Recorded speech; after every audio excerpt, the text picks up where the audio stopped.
பிறந்து மொழி பயின்ற பின் எல்லாம் என்ற அற்புத திருவந்தாதியின் பாடலுக்கு ஆசான்மா செந்தமிழன் அவர்களின் உரை விளக்கம். இசைத்துதி 5 நாட்கள் உரை விளக்கத் தொடரின் 5ஆம் நாள். நாள் 22 நவம்பர் 2025. கார்த்திகை 6ஆம் நாள், சனிக்கிழமை. அனைவருக்கும் வணக்கம். இறை இசைத்தாய் காரைக்கால் அம்மையார் அருளிய அற்புத திருவந்தாதி உரை விளக்கத்தின் இத்தொடரின் இறுதி நாள், 5ஆம் நாள் இது. இன்றைய தலைப்பு பிறந்து மொழி பயின்ற பின்னெல்லாம்.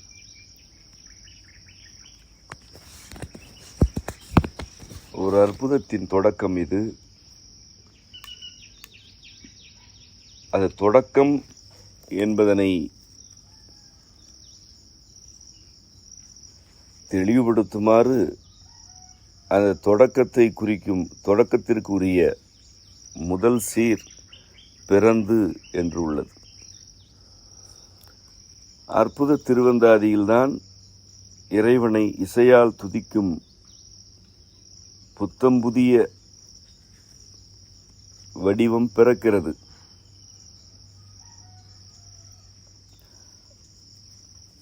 அவ்வாறு இறைவனை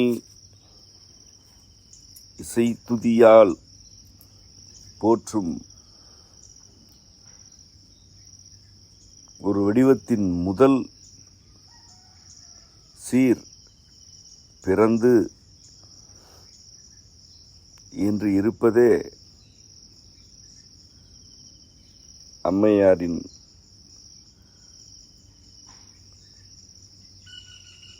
நுட்பத்திறனையும் காலங்கடந்து நிலைக்கப் போகும் இறை அருளையும் தான் காட்டுகிறது. அவர் காலங்கடந்து நிலைத்து கொண்டிருக்கிறார். அதற்கு அவன் அருளிக் கொண்டிருக்கிறான். பிறந்து மொழி பயின்ற பின்னெல்லாம் காதல் சிறந்து நின் சேவடியே சேர்ந்தேன்.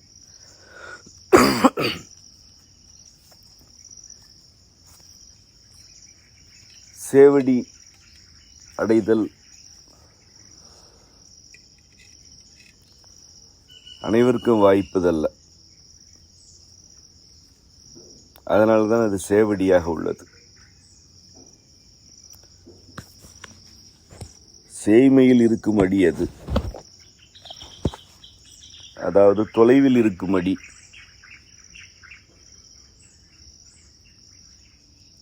அது தொலைவில் இருக்கிறது என்று கூறுவதற்கான அடிப்படையே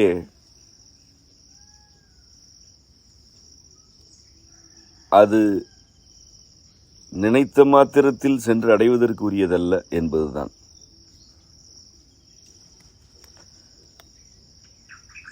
இறைவன் எல்லா பொருட்களும் வெளிப்படுவதற்கு மூலமாக இருக்கிறான். அவனே இந்த எல்லா பொருட்களுமாகவும் இருக்கிறான்.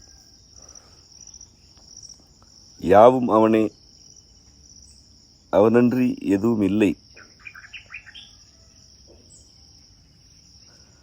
உடலுக்குள் வந்து செல்லும் காற்றும் அவனே, உடலும் அவனே.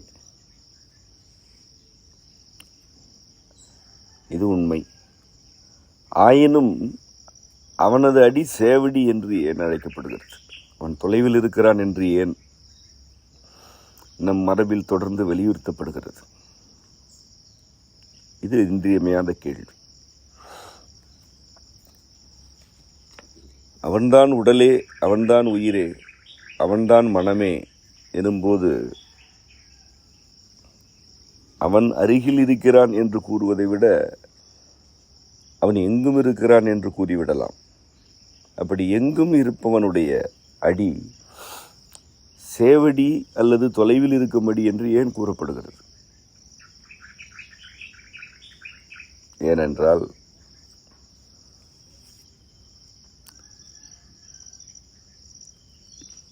இருப்பவை யாவும் அவனது வெளிப்பாடுகள் என்றாலும் அவற்றை புலனறிவால் அறிந்து உள்வாங்கும் மனிதர்கள்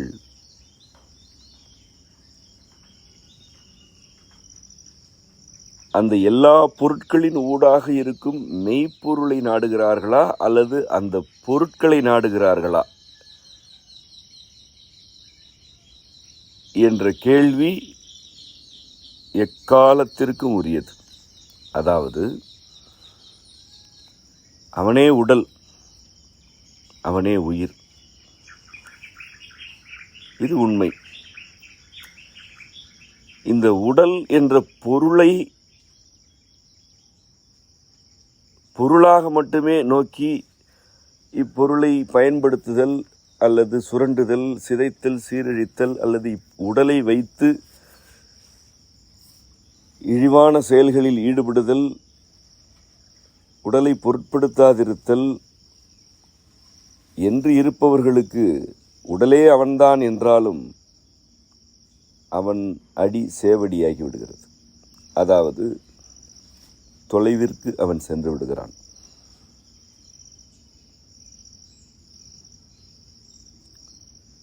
அவனே மனம். அவன்தான் மனம் என்பதனை அப்படியே ஏற்றுக்கொண்டு மனதை போற்றுதலும் மனதினுள் உறையும் அவனது மெய்மையை போற்றுதலும் எவருக்காவது இருந்தால் அவர்களுக்கு அவன் தொலைவில் இருப்பதில்லை, அவர்களுக்கு உள்ளே உரைகிறான். அவன் உள்ளேதான் உரைகிறான். அவர்கள் தம் மனமும் இறைவனே. இந்த மனத்துள் இறைத்தன்மைக்கு மாறான எண்ணங்களும் நினைவுகளும் கூட கூடாது, எழுந்துவிடக்கூடாது என்று இருப்பார்களேயானால் அவர்கள் தம் மனத்துள்ளேயே இறைவனை காண்பர். மாறாக அவனே மனம் என்பதனை வாய்ச்சொல்லில் பேசிக்கொண்டு அதனை ஒரு அறிவு போல சொல்லி பிதற்றிக்கொண்டு அம்மனத்துள் இறைத்தன்மைக்கு எதிரான எண்ணங்கள், நினைவுகள் ஆகியவற்றை கொண்டிருப்போருக்கு அவன் தொலைவில் இருக்கிறான்.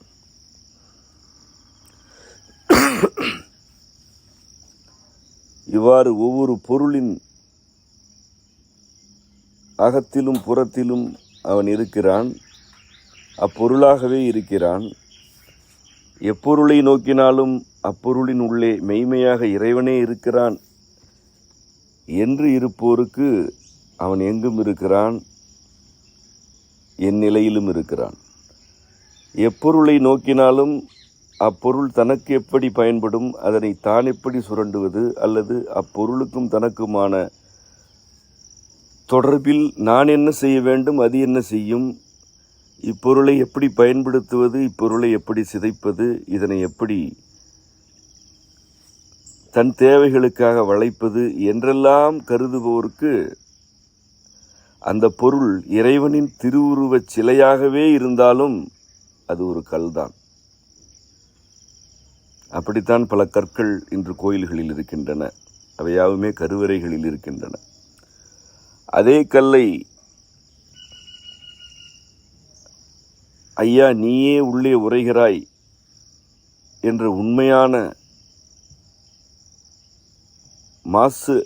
மாசற்ற மாற்று கருத்தற்ற எண்ணத்தோடு ஒருவர் நோக்குகிறார் என்றால் அது அவருக்கு கல் அல்ல, திருமேனி. இதுதான் வேறுபாடு. இறைவனுக்கு இருப்பது சேவடி என்று முன்னோர் உரைத்ததற்கு அடிப்படையே இதுதான். புறத்தார்க்கு சேயோன் தன் பூங்கழல்கள் வெல்க என்று சிவபுராணத்தில் மாணிக்கவாசகர் அருளினார்.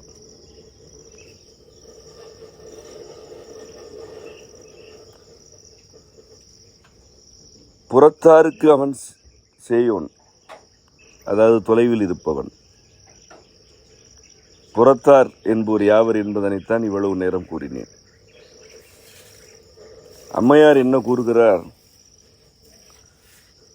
பிறந்து மொழி பயின்ற பின் காதல் செருந்து நின் சேவடியே சேர்ந்தேன் என்கிறார். அவனுடைய சேவடியை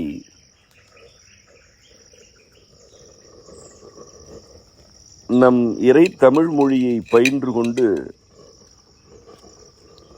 அவன் மீது அம்மொழியினால் காதல் ஏற்பட்டு அந்த காதலால் சேர்ந்து விட்டார். எவ்வளவு எளிய, அழகான, இனிமையான, பேரின்பத்தை விளைவிக்கும் வழிமுறை இது. தவமே புரிந்திலேன் என்று மாணிக்கவாசகர் கூறினார், பல இடங்களில் கூறினார். அம்மையாரும் தவம் புரியவில்லை. அவர் ஒன்றுதான் செய்தார், அது இரண்டாம் நிலைக்கு இட்டு சென்றது. அந்த இரண்டாம் நிலை இறைவனை நோக்கி அழைத்து சென்று விட்டது. அவர் செய்த ஒன்று இறை தமிழை பயின்றது. இந்த மொழியை பயின்றேன், அது இரண்டாம் நிலைக்கு இட்டு சென்றது. மொழியை பயிலும் போது இறைவன் மீது காதல் எழுந்துவிட்டது. ஏனென்றால் மொழியை பயிலுதலும் இறைவனை புரிந்து கொள்ளுதலும் இறைத்தமிழில் ஒன்று ஒன்று. இது வேறு, அது வேறல்ல. அவனே தமிழ், தமிழே அவன். ஆகவே மொழியை பயிலுதல் என்பது அவனை பயிலுதல் தான்.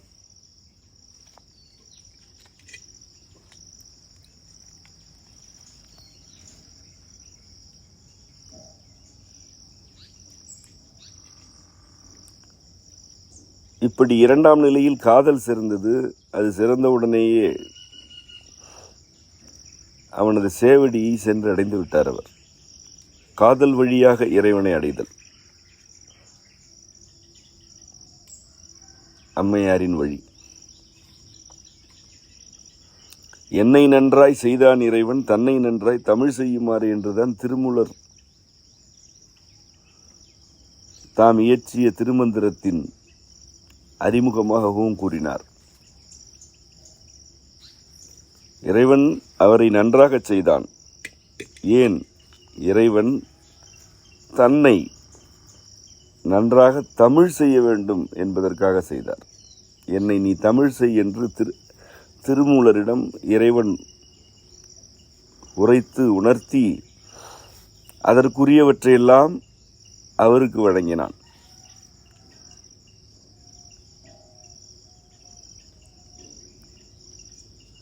இறைவன் தன்னையே தமிழாக செய்ய சொன்னான் என்று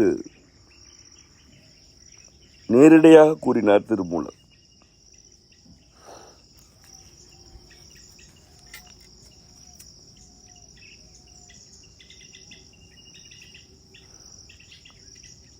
அப்படிப்பட்ட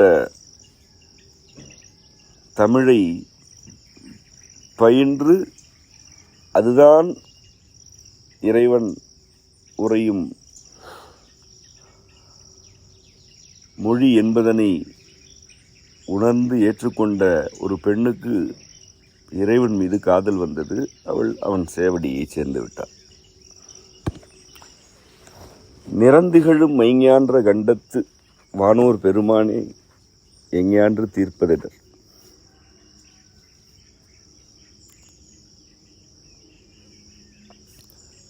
மைஞான்ற கண்டம் என்றால் கரிய மையத்தில் உள்ள இருளால் ஆன கண்டம் என்று பொருள்.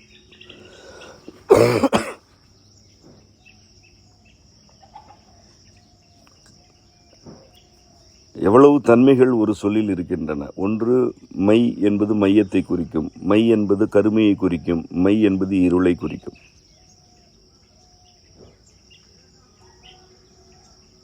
அந்த ஓரெழுத்து ஒரு மொழி இவ்வளவு பொருளையும் குறிக்கும்.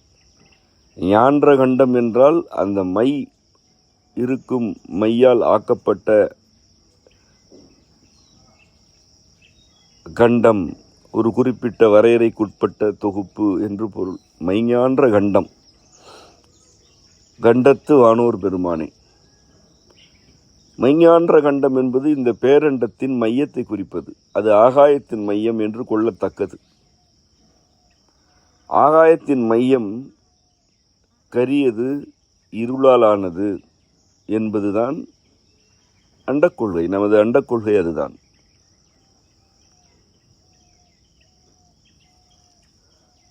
அந்த மெய்ஞான்ற கண்டத்தில் இருப்பவன் வானோருக்கு பெருமான். அவர்கள் வானத்தில் தான் இருக்கிறார்கள். வானம் என்பது ஆகாயத்தின் ஒரு நிலை.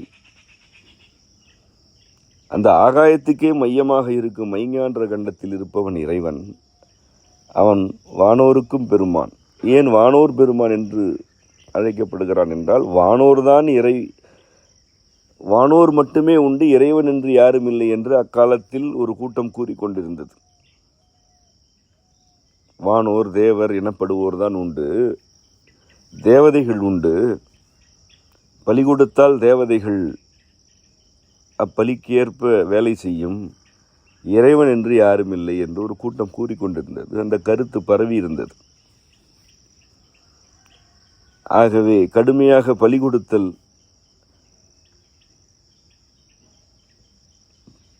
பெருகி இருந்தது.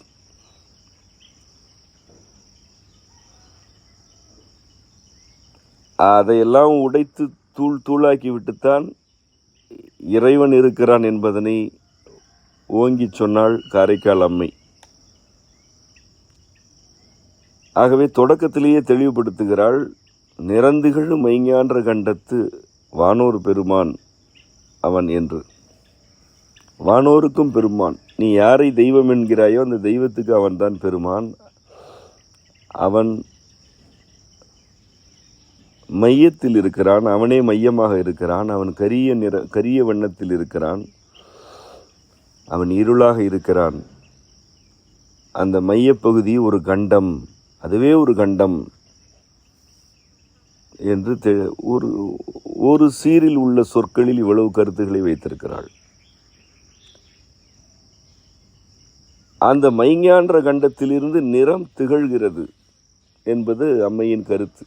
இதுவும் இது பேரண்ட கொள்கைதான். கருமையிலிருந்து வண்ணங்கள் வெளிப்படுகின்றன, இருளும் ஒளியும் புணர்ச்சி கொண்டு வண்ணங்கள் வெளிப்படுகின்றன என்பவை பேரண்ட கொள்கைகள். அவற்றை நாம் ஏற்கனவே பல பாடங்களாக விளக்கி இருக்கிறோம், நூல்களாக வெளியிட்டிருக்கிறோம். இருள் ஒளி புணர்ச்சியில்தான் யாவும் விளைகின்றன, அதிலிருந்து தான் நிறங்கள் வெளிப்படுகின்றன. இதனை ஆழ்ந்து விளங்கிக் கொள்ளுங்கள். ஆகாயம் அல்லது பேரண்டத்தின் மையம் இருளாலானது, அது கரிய வண்ணத்தில் உள்ளது, கருமையானது. அது ஒரு கண்டம். அதிலிருந்து நிறங்கள் திகழ்கின்றன என்றால் அதிலிருந்து வெளிப்படுகின்றன என்று பொருள். கருமையிலிருந்து நிறங்கள் வெளிப்படுகின்றன.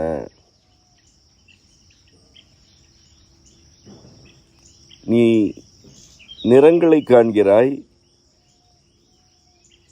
அவற்றின் வெளிப்பாடுகளை எல்லாம் நோக்குகிறாய்.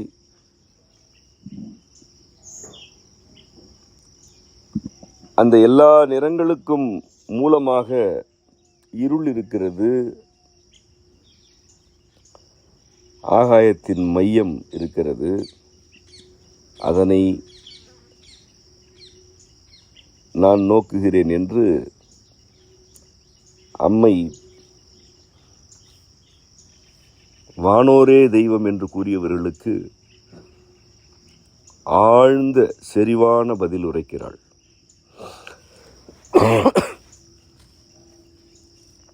அடுத்ததாக காதல் மொழியை உரைக்கிறாள் எஞ்ஞான்று தீர்ப்பதிடர்.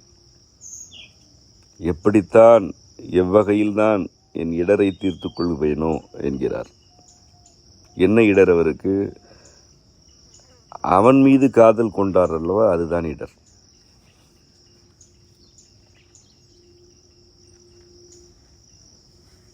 இடர்களையாரேனும் எமக்கிறங்காரேனும் படரும் நெறி பணியாரேனும்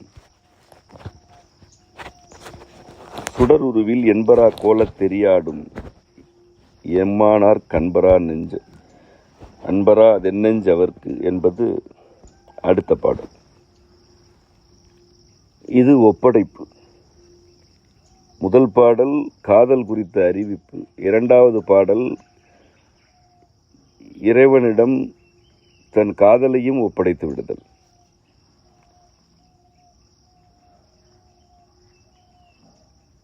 காதல் கொண்டேன் என்பதனால் தன் நோக்கங்களை நிறைவேற்றிக் கொள்ள வேண்டும் என்று கருதுதல் அக்காதலையே சிதைப்பது. உண்மையில் அது காதலும் அல்ல. அம்மையார் காதல் கொண்டேன் இறைவன் மீது என்கிறார். அக்காதலால் தனக்கு இடர் இருக்கிறது என்கிறார். இறைவன் மீது காதல் கொண்ட ஒரு பெண் இவ்வுடலில் வாழ்தல் என்பதே இடர்தான். அப்படி இடர் இருக்கிறது என்கிறார். அதற்கு அடுத்தபடியாக தன்னுடைய காதலையே இறைவனிடம் ஒப்படைத்து விடுகிறார். எது உறவு அமைத்ததோ அதையே ஒப்படைத்து விடுகிறார். இடர் களையார் எனும், என்னுடைய இடரை அவர் களையவில்லை என்றாலும், எமக்கு இறங்கார் எனும், எமக்கு இறங்கி வந்து எம்மீது இரக்கம் காட்டவில்லை என்றாலும், படரும் நெறி பணியாரேனும், நான் அவருடைய நெறிமுறைகளை எல்லாம் எடுத்து சென்று கொண்டிருக்கிறேன். அதில் அந்த நெறிமுறைகளை நான் படர்ந்து கொண்டிருத்தல் என்றால் அதனை எடுத்து செல்லுதல், பரப்புதல், பிறருக்கு விளங்கச் செய்தல், இறைவனின் நெறிமுறைகளை பின்பற்றி கொண்டிருத்தல், பின்பற்றி கொண்டு விரிவடைதல் என்றெல்லாம் பொருள் தருவது. ஒரு கொடி படர்கிறது என்றால் என்னென்ன கருத்துகள் உங்களுக்கு எழுகின்றனவோ அவை யாவுமே நெறி படறுதலிலும் உண்டு. வேர் ஓரிடத்தில் இருக்கும், முனை ஓரிடத்தில் இருக்கும், இடைப்பட்ட பகுதி முழுவதும் கொடி இருக்கும். அதுதான் படர்கை. நெறி படர்தல் என்றால் இறைவனது நெறியை அவ்வாறு படர்தல், அவனது நெறியில் படர்ந்து கிடத்தல், அவனது நெறியை படரச் செய்தல் என்றெல்லாம் பொருள் தரும். அவனது நெறியை நான் படர்கிறேன், இவள் நம் நெறியைத்தானே படர்கிறாள், நம் நெறியைத்தானே பரப்புகிறாள். ஆதலால் இவளுடைய இடர்களை களைவோம், துயர்களை தீர்ப்போம் என்று அவன் பணிந்து வரமாட்டான். படரும் நெறி பணியாரேனும், அதற்காக தன்னெறியை அவள் பரப்புகிறாள், படர்கிறாள் என்பதற்காக அவன் பணிந்து வருவதில்லை. அவன் இடர்களையும் மாட்டான், இரக்கமும் காட்ட மாட்டான். இவ்வளவு நெறி படர்கிறாளே என்பதற்காக பணியவும் மாட்டான். என்றாலும் பணியாரேனும் என் நெஞ்சு அவர்க்கு என்று நேரடியாக அதனை பொருள் கொள்ள வேண்டும். பணியாரேனும் என் நெஞ்சு அவர்க்கு என்பதுதான் கருத்து. இந்த அவர்க்கு என்பதில் அவர் ஒரு விளக்கத்தை தருகிறார். அந்த அவர் எப்படிப்பட்டவர்? சுடருருவில் என்பரா கோலத் தெரியாடும் எம்மானார் கண்பராதென் நெஞ்சவர்க்கு. அவனுடைய உருவமே சுடராக இருக்கிறது. வெப்பத்திற்கு மேலெழும் உருவே சுடர். அந்த சுடர் உருவில் என்பரா கோலத்து எரியாடுபவன் இறைவன். என்பு என்பது எலும்பு. அவன் சுடர் உருவில் எரியாடுகிறான், எரியும் நெருப்பில் ஆடிக்கொண்டிருக்கிறான், அல்லது நெருப்பை மூட்டி எரித்து ஆடிக்கொண்டிருக்கிறான். அவன் சுடர் உருவில் இருக்கிறான். அவன் கொளுத்துகிறான், எரிக்கிறான், எரித்து ஆடிக்கொண்டிருக்கிறான். யாவற்றையும் எரிக்கிறான், பலவற்றை எரிக்கிறான், எரித்து ஆடுகிறான். அப்படி ஆடும்போது என்பரா கோலம் அவனுக்கு இருக்கிறது. அது அற்புதமான காட்சி. சுடர் உருவமே இருந்தாலும் எரியாடி கொண்டிருந்தாலும் அவனுடைய என்பு அருந்து போவதில்லை. என்பரா கோலம் அவனுக்குரியது. என்பு என்பது மாந்த உடலின் ஒரு உறுப்பமைவு, எலும்பு. அவன் மாந்த உடல் கொண்டவனாக இருக்கிறான்.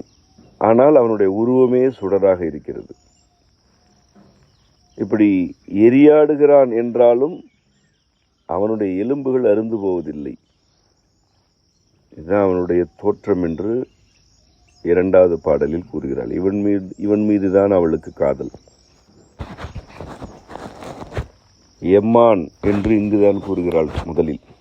இப்படிப்பட்டவனை எம்மான், எம் தலைவன் என்கிறாள். எம்மானார்க்கு அன்பராது என்னஞ்சல் அவருக்கு. அற்புதமான ஒரு உவமை இது, அல்லது அற்புதமான ஒரு ஒப்பீடு.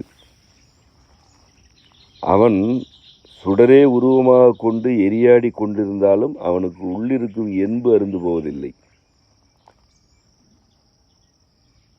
அப்படிப்பட்ட எம்மானாருக்கு என்னுடைய அன்பு அருந்து போகாத நெஞ்சம் எனக்கு இருக்கிறது என்கிறார். எவ்வளவு இடர் வந்தாலும் துயர் வந்தாலும்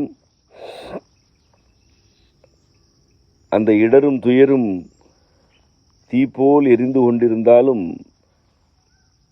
எனக்கு உள்ளே அவன் மீது கொண்டிருக்கும் அன்பு அருந்து போகாது.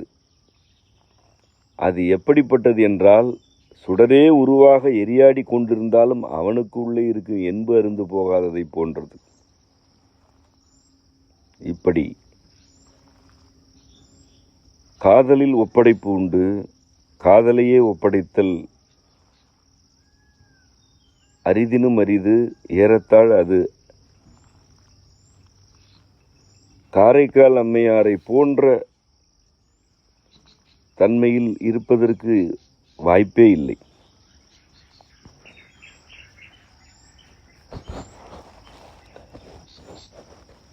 அவர்க்கே எழுபிறப்பும் ஆளாவோம் என்றும் அவர்க்கே நாம் அன்பாவதல்லார் பவர்ச்சடை மேல் பாகாப்போல் சூடும் அவர்க்கல்லால் மற்றொருவர் காகாப்போம் எங்கான்றுமாள்.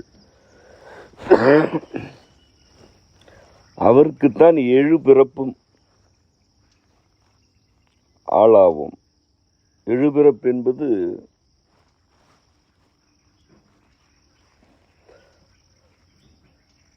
பெருகும் பிறப்பு என்று பொருள் தருவது. ஏழு அல்ல, எழுபிறப்பு, ஏழு பிறப்பு ஆகியன ஏழு என்ற எண்ணிக்கையை குறிப்பன அல்ல, பல பெருக்கமடையும் தன்மையில் உள்ளவை என்று பொருள். இங்கு எழுபிறப்பு என்றுதான் கூறுகிறார். இந்த எழுபிறப்பு என்பதும் வினைத்தொகை, 3 காலத்திற்கு உரியது. எழுந்தது, எழுவது, எழப்போவது. இது 3 காலத்துக்கும் உரிய பிறப்பு. எக்காலத்திற்கும் என் பிறப்பு அவருக்குத்தான் ஆளாக்கும் என்னை என்பது கருத்து. எப்போது பிறந்தாலும் நான் உன்னாள் என்று இறைவனிடம் அம்மை கூறுகிறாள். அவருக்கே எழுபிறப்போம் ஆளாவோம் என்றும் அவருக்கே நாம் அன்பாவது அல்லார். அவருக்குத்தான் நாம் அன்பாக ஆவோம். வேறு யாருக்கும் கிடையாது, எந்த மாந்தருக்கும் கிடையாது. எந்த மாந்தருக்குமே கிடையாது அன்பு. அவருக்கு மட்டும்தான் என் அன்பு, நான் அவருக்கு மட்டும்தான் ஆள்.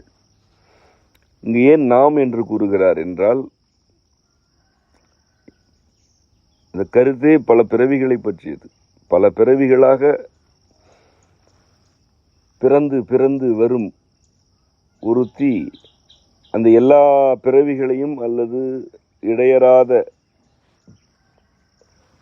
தொடர்ச்சியில் உள்ள அந்த பிறவி நிலைகளையும் இணைத்து தன்னை ஒரு பெண் என்று கருதி கொள்ளாமல் பல பிறவிகளின் தொகுப்பாக கூறுகிறாள். அதனால்தான் அவர்க்கே எழுபிறப்பும் ஆளாவோம் என்று முந்தைய பாடலில் தன்னை ஒரு பெண்ணாக கூறியவள் இந்த பாடலில் தன்னை பன்மையாக கூறுகிறார். அவருக்கு எழுபிறப்பும் ஆளாவேன் என்று கூறியிருக்கலாம். ஆளாவோம், ஏனென்றால் எழுபிறப்பு வந்து விட்டது. ஆளாவோம் என்றும் அவருக்கே நாம் அன்பாவதல்லார், அவருக்குத்தான் நாம் அன்பாவோம். அதாவது அவருக்குத்தான் நாம் அன்பாவோம் என்றால் அதற்கு மேல் சொல்வதற்கு எதுவும் இல்லை. அவர் மீதுதான் அன்பு காட்டுவோம் என்று கூறவில்லை.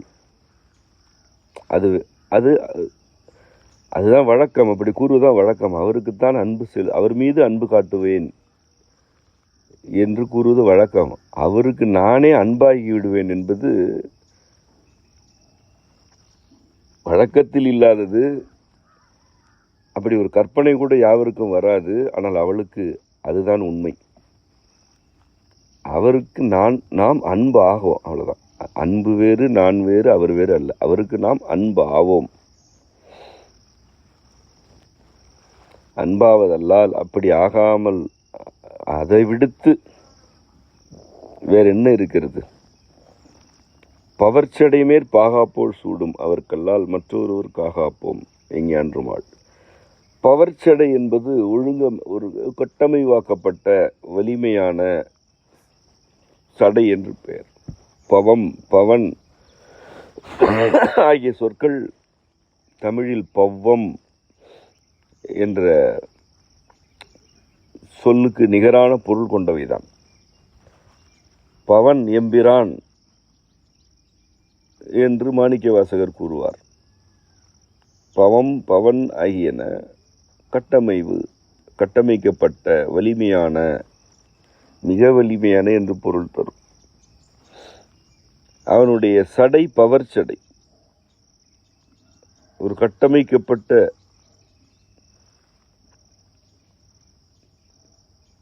வலிமை மிக்க சடை அது. அந்த சடை மீது பாகாப்போல் சூடுகிறான். பாகாப்போல் என்றால் பகுக்கப்படாத. பகு என்பது ஒன்றை தனித்தனி கூறாக்கினால் அது பகு. பாகா என்றால் பகுக்கப்படாத என்று பொருள். போல் என்பது ஒரு குறிப்பிட்ட பொருளை குறிப்பதல்ல, பொதுவாக ஒரு பொருளை குறிப்பது. பாகாப்போல் என்றால் பகுக்கப்படாத ஒரு துண்டு என்று பொருள். அப்படி பாகாப்போலை அவன் சூடுகிறான் என்கிறாள். அவன் சூடுவது என்ன? பிறை, நிலவு. அவன் நிலவணிந்தவன், அதனைத்தான் சூடியிருக்கிறான். அது பாகாப்போல் என்று ஏன் கூறப்படுகிறது? ஏனென்றால் அது பிறையாக தெரிகிறது என்றாலும் அது முழுமையாகத்தான் இருக்கிறது. அது ஒரு கீற்று போல் தெரிகிறது என்பதற்காக அது பகுக்கப்பட்டு விடவில்லை, அதாவது அது துண்டாடப்படவில்லை, அது முழுமையாகத்தான் இருக்கிறது என்று. அவன் தலையில் இருப்பது முழுமதி, நமக்குத்தான் அது ஒரு பகுதி அதன் ஒரு பகுதி தெரிகிறது என்று கூறுகிறார். என்ன ஒரு ஆழ்ந்த ஞானம் இது! இறைவன் தலையில் அணிந்திருப்பது என்ன என்பது யாவருக்கும் தெரியும். அந்த உருவகம் யாவரும் அறிந்தது. அம்மையாரே திருவந்தாதியின் பல்வேறு இடங்களில் பிள்ளைமதி, குழவி திங்கள் என்றெல்லாம் அந்த நிலவை என்னென்ன சொற்களால் விழிக்க முடியுமோ அவ்வளவு சொற்களால் விழிக்கிறார். ஆனால் அதனை தொடக்கத்தில் என்ன கூறுகிறார்? அது முழுமையானது, அது பகுக்கப்படாதது என்று கூறுகிறார். அது ஏன் கூற வேண்டும்? இவ்வளவு வலிந்து ஏன் அது பாகாப்போல் என்று கூற வேண்டும்? நான் அறிந்தவரை மிக குறைவாகத்தான் பயின்றிருக்கிறேன் என்றாலும் அந்த குறைவான தேவார பாடல்கள், திருவாசகம் உள்ளிட்டவற்றில் கூட அவன் அணிந்திருப்பது முழுமையான பாகாப்போல் என்ற கருத்தை யாரும் அவர்களுக்கு தெரியாது என்று பொருள் அல்ல. ஆனால் அதனை அப்படி கூறவில்லை யாரும். இதெல்லாம் ஒரு உச்சமான ஒரு நெருங்கிய நிலை. அது இறைவனுக்கு உச்சமாக நெருங்கிய நிலை. அது ஏன் அப்படி கூறப்படுகிறது என்றால், பார்க்கும் பொழுது உனக்கு அது பிறையாக தெரிகிறது, கீற்றாக தெரிகிறது. ஆனால் அவன் முழுமையாகத்தான் சூடியிருக்கிறான் என்பதற்காக. நீ எதனை பார்க்கிறாயோ அது உனக்கு அதன் ஒரு பகுதி தான் காட்டப்படுகிறது. ஆனால் அது முழுமையானது. எம்பெருமானுடைய உருவம் முழுமையானது. உனக்கு அதன் ஒரு பகுதி தெரிகிறது, அவ்வளவுதான். ஒரு பகுதியை மட்டுமே தெரிந்து கொள்ளும் அளவுதான் உனக்கு அறிவு இருக்கிறது என்பது வலியுறுத்தப்படுகிறது. அதாவது மாயை விளக்கம். இது மாயை விளக்கப்படுகிறது. மாயை விளங்கி கொண்டால் அதிலிருந்து விலகலாம். பவர் சடை, அது ஒரு கட்டமைக்கப்பட்ட வலிமையான சடை. அந்த வலிமையான கட்டமைக்கப்பட்ட சடையின் மீது இருப்பது துண்டாடப்படாத முழுமையான நிலவு என்று தெளிவாகவே கூறுகிறார். அதனால்தான் பவர் சடை எனப்படுகிறது.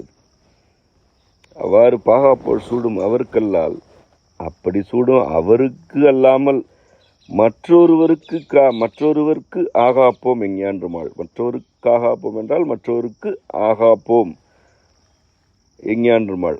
மற்றவர்களுக்கு ஆக மாட்டோம், மற்றவர்களுக்காக எதற்கும் ஆக மாட்டோம். அதாவது என்னை வைத்து வேறு எதுவுமே செய்ய இயலாது. நான் ஏதாவது செய்தால் அது அவருக்காகத்தான் செய்வேன். அதுதான் கருத்து. அது இதெல்லாம் ஒப்படைப்பு என்று கூட கூற இயலாது. இது இரண்டரை கலந்த நிலை. மற்றொருவருக்கு ஆகாப்போம், ஆகவே மாட்டோம். ஆகுதல் என்பதுதான் ஆகாப்போம் என்றாகிறது. அவருக்கு என்ன உண்டோ அதனை செய்வேனே அன்றி மற்ற எவருக்காக எதனையும் செய்வது ஆகவே ஆகாது. எஞ்ஞான்றுமாள், எப்போதும் எக்காலமும் எல்லா வழிமுறைகளிலும் ஆள். நான் அவருக்கு ஆள். இந்த ஆள் என்பது இறைவன் ஆட்கொண்ட பின்னர் இறைவனுக்கு ஆள் என்று ஆகிவிடுதல்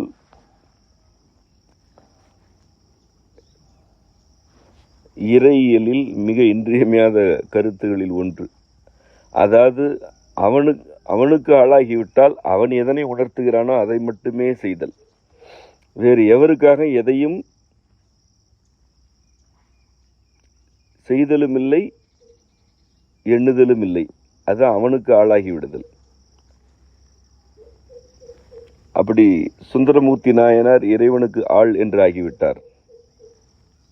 எல்லோருமே ஆளானவர்கள்தான். சுந்தரமூர்த்தி நாயனார் இறைவனுக்கு ஆள் என்று தன்னை அறிவித்துக் கொண்டவர். எல்லோருமே ஆள், அவனுக்கு ஆள் என்றாலும் அதன் தனித்தன்மையை ஒருவாறு விளக்கியவர் சுந்தரமூர்த்தி நாயனார். ஆள் என்பது என்ன என்பதனை விளக்கியவர் அவர். அம்மையார் கூறுகிறார், அவர்க்கல்லால் மற்றவருக்கு ஆகாப்பம் எஞ்ஞான்றுமாள். யாருக்கும் நான் ஆள் இல்லை, அவருக்கு மட்டும்தான். அவர் மீது எனக்கு அன்பு இருக்கிறது என்று அல்ல, அவருக்கு நானே அன்பாகிவிட்டேன். அன்பு வேறு, நான் வேறு, அவர் வேறு அல்ல. நான் அவருக்கு அன்பாகிவிட்டேன். இப்பொழுது அப்பொழுதல்ல, எழுபிறப்புக்கும். இது என் ஒருத்தியை பற்றியதல்ல, என் எல்லா பிறவிகளிலும் பிறந்த யாவரை பற்றியதும். ஆகவே நாம் நாம் நாம் என்று எல்லா பிறவிகளுக்கும் எல்லா அடையாளங்களுக்கும் ஒன்றே ஒன்றுதான் நோக்கம். அது அவருக்கே அன்பாகி விடுதல். அவருக்கு அல்லாமல் வேறு யாருக்கும் எக்காலமும் எவ்வகையிலும் எம்முறையிலும் ஆள் ஆவது இல்லை என்று 3வது பாடலில் அறிவிக்கிறார். அடுத்து, ஆளானோம் அல்லல் அறிய முறையிட்டார் கேளாததென்கொலோ. ஆளானோம். ஆளானோம் என்றால் யார்? எத்தனை பேர்? அவள்தான். ஆளானோம். அல்லலெறிய முறையிட்டார் கேளாததென்கொலோ. ஆளாகிவிட்டோம், அல்லல் படுகிறோம், அல்லலை நீ அறிந்து கொள்வாய் என்று முறையிட்டால் கேளாமல் இருக்கிறாய் என்கொலோ என்றால் என்னதான் செய்கிறாய் என்று அழுத்தி கொலோ என்பது கொல் என்பது அழுத்துதல். என்ன இப்படி கேட்காமல் இருக்கிறாயே என்று அவன் மீது கடிந்து கொள்ளுதல். கேளாமை. நீளாகம் செம்மையானாகி திருமிடரு மற்றொன்றாம் எம்மையாட்கொண்ட இறை. கேளாமை. இப்படி அல்லலறிய முறையிடுகிறேனே, கேளாமல் இருக்கிறாயே. சரி, கேளாமை இருக்கிறதே, அந்த கேளாமை இருக்கட்டும், நீ அப்படித்தான் கேட்க மாட்டாய். நீளாகம் செம்மையானாகி திருமிடர் மற்றொன்றாம் எம்மையாட்கொண்ட இறை. நீள் ஆகம் என்பது மிக நுட்பமான சொல். ஆகம் எனும் சொல் ஆக்கை குறிப்பது. அது ஆகு ஆகி என்பதுதான் ஆகம் என்றாகிறது. ஆக் என்பதுதான் ஆக்கை என்றாகிறது. இதே ஆகம் என்று வளர்ச்சி அடையும் போது, ஆக்கு ஆக ஆகி ஆகு ஆகியவெல்லாம் ஆகம் என்று வளர்ச்சி அடையும் போது ஆக்கையையும் குறிக்கும், அதே நேரத்தில் நிறைவையும் குறிக்கும். ஆகமம் என்பது நிறைவு என்ற பொருளை தருவது அடிப்படையாக. ஆகம் என்றால் உடல் எனப்படும் ஆக்கையை குறிக்கும், அதில் ஒரு நிறைவு தன்மையையும் குறிக்கும். கம் என்பதே அப்படிப்பட்டது தான். கம் என்பதே நிறைவை குறிக்கும் ஈரெழுத்து ஒரு மொழிதான். ஓகம், ஆகம், இது எல்லாமே இந்த கம் எனப்படுவது ஒரு நிறைவை குறிப்பது. வேகம் என்பது ஒரு நிறைவு நிலையை குறிப்பது தான். வே என்பது மேலெழுதல், வேய்தல் என்று கூறுகிறோம் அல்லவா. கூரை வேய்தல் என்றால் மேலே இருத்தல், மேலே பரவுதல் என்று ஆகும். அது அந்த வேகம் எனும் பொழுது அப்படி மேலெழுந்து பரவுதலில் ஒரு நிறைவு, அதான் வேகம். முன்னர் கூறியவாறு ஓகம், ஓங்குதலின் நிறைவு, ஓகம் என்று ஆகும். அப்படி ஆகம், அகம் என்பதோ அப்படிப்பட்ட சொல்லுதான். என்பது நிறைவு, அதாவது மொழி அகரம் ஆற்றலில் நிறைவடைந்தது. விரிவடைந்து கொண்டே இருப்பது, தன் இயல்பில் எந்த நிலையிலும் தன் இயல்பு தெரியாத எழுத்து அகரம். அவ்வாறு கம் அகம் என்று ஆகும்போது தன்னியல்பு தெரியாத நிறைவு நிலையை அது குறிக்கும். அதுதான் அகம் என்று ஆகிறது. இப்படி கம் எங்கெல்லாம் வருகிறதோ அது ஒரு நிறைவு தன்மையை சுட்டும். அது ஒரு முழுமையை சுட்டும், நிறைவை சுட்டும். ஆகம் என்பது ஆக்கையை குறிக்கிறது, அதே நேரத்தில் நிறைவு தன்மையை அது குறிக்கும். ஆகம் வந்து கம்பம் விண்டு குஞ்சி அஞ்சலிக்கணே என்று திருவாசகத்தில் மாணிக்க வாசகர் ஆகம் என்ற சொல்லை அவரும் புழங்கியிருக்கிறார். ஆகம் வந்து என்றால் இந்த உடலுக்குள் வந்து ஒரு நிறைவு தன்மையோடு வந்து என்றுதான் அங்கும் பொருளாகிறது. நீளாகம் என்றால் நீண்டு கொண்டிருக்கும் ஆகம், நீண்ட ஆகம் என்று பொருள். நீண்ட ஆக்கை, நீண்ட நிறைத்தன்மை, நிறைவு கொண்ட ஆக்கை என்பதுதான் நீளாகம். அப்படிப்பட்ட நீளாகம் செம்மையான் என்று ஆகிறது. அதுதான் கருத்து. ஏனென்றால் செம்மை என்ற சொல்லே மிக தொன்மையான என்ற கருத்தை கொண்டது. இது செம்மையானது என்றால் இதனினும் நேர்த்தி இல்லை என்றும் பொருள். இதுதான் நேர்த்தியின் உச்சம், இதற்கு மேல் நேர்த்தி இல்லை என்றால் அது செம்மை. அது மட்டுமல்ல, இது மிக தொன்மையிலிருந்து இருந்து வருகிறது. தொன்மையிலிருந்து இருப்பது இப்பொழுது இருக்கிறது, தொன்மையில் இருந்தது இனியும் இருக்கும் என்றால் அது செம்மை. அதுதான் நீள் ஆகம். நீண்டு கொண்டே இருக்கும் நிறைவு தன்மையை கொண்ட ஆக்கை அவனுக்கு உரியது. அதனால் அவன் செம்மையான். எப்படி அதனை விளக்குகிறார் பாருங்கள். நீளாகம் கொண்டவன்.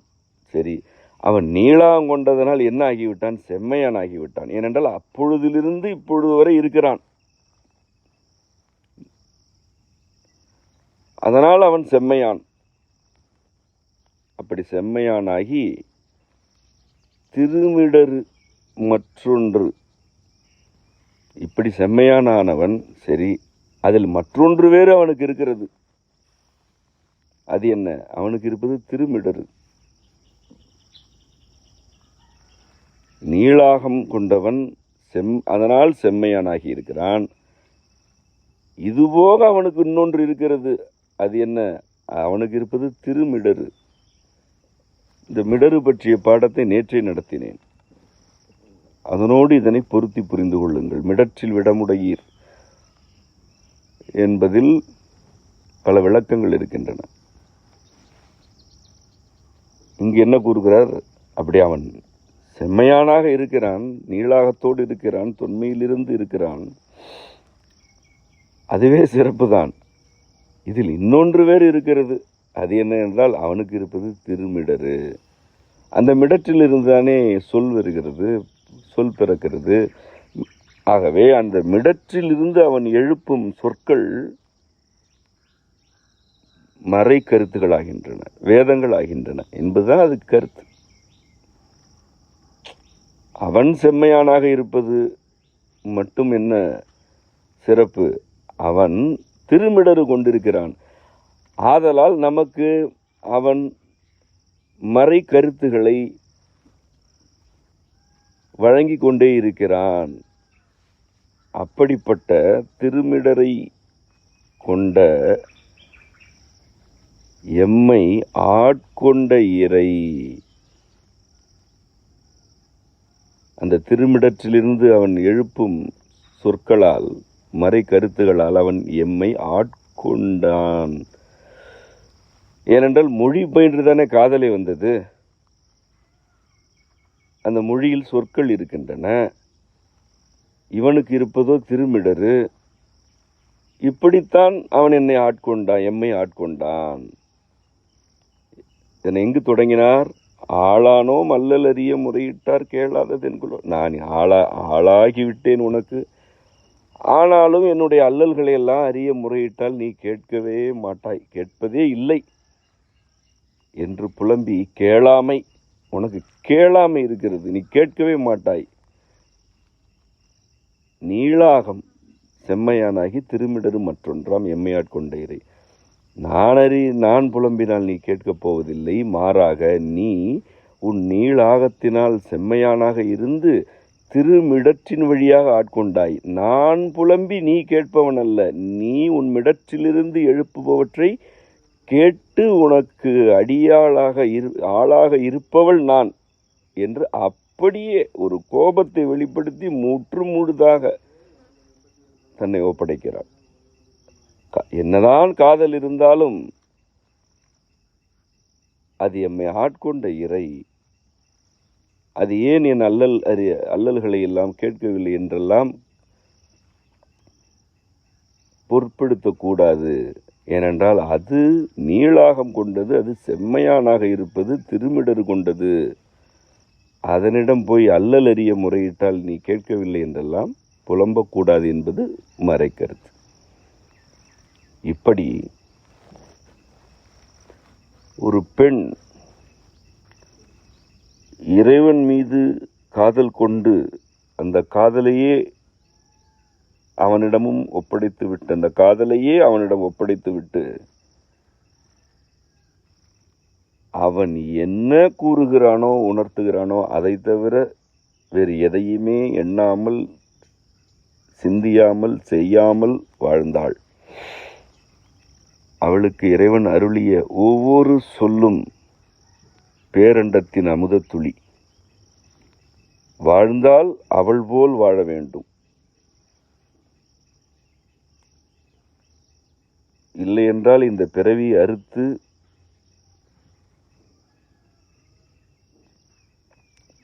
அப்பொழுதும் அவனோடு கலந்து விட வேண்டும். வாழ்க்கை என்றால் காரைக்கால் அம்மை, மாணிக்க வாசகர் போன்றது வாழ்க்கை. இல்லை என்றால் பிறக்காமலேயே அவனோடு இருந்து விட வேண்டும். இந்த இரண்டும் இல்லாமல் மற்றொன்று கற்பனையிலும் வேண்டாம் என்று நான் கருதுவதுண்டு. அப்படிப்பட்ட வாழ்க்கையை வாழ்ந்து காட்டிய என் அன்னை காரைக்கால் அம்மை அருளிய அற்புத திருவந்தாதியின் பாடல்களை அனைவரும் பாட வேண்டும், இசையாக துதிக்க வேண்டும், பொருளறிந்து உள்நுழைய வேண்டும். அற்புத திருவந்தாதியின் உரை விளக்க நூலும் விரைவில் வெளிவரும். உரை விளக்கத்தோடு படித்து இசையாக துதித்து அம்மையை உள்வாங்கினால் ஐயன் உள்ளே நுழைந்து விடுவான். ஏனென்றால் அவள் என்பதே அவன்தான். அவள் நமக்குள் நுழைந்தால் ஐயனும் உள்ளே நுழைந்து விடுகிறான். அவளை புரிந்து கொண்டால் அவனை புரிந்து கொள்கிறோம் என்ற உண்மையில் இருந்து இப்பாடங்களை பயிலுக. இத்துடன் இந்த உரை விளக்கத்துடன் நிறைவடைந்தது.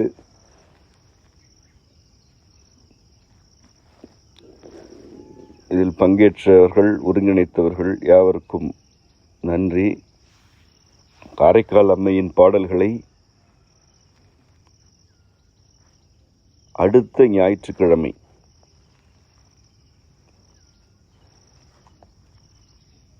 தமிழகத்தின் பல்வேறு நம் திருத்தலங்களில் குழுவாக சென்று இசையால் துதிக்கும்படி ஒரு செயல் திட்டத்தை வடிவமைத்திருக்கிறோம். அது குறித்த அறிவிப்பு வெளியாகும்.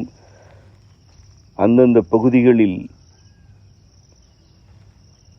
சென்று நீங்கள் அதில் கலந்து கொள்ளலாம். ஒரே நாள் பல தலங்களில் அம்மையின் அற்புத திருவந்தாதி பாடல்களை செம்மை இசைக்குழுவினரோடு இணைந்து பாடும் வழக்கத்தை நாம் தொடங்குகிறோம். இன்னும் பல பணிகளை இவ்வாறு முன்னெடுக்க இருக்கிறோம்.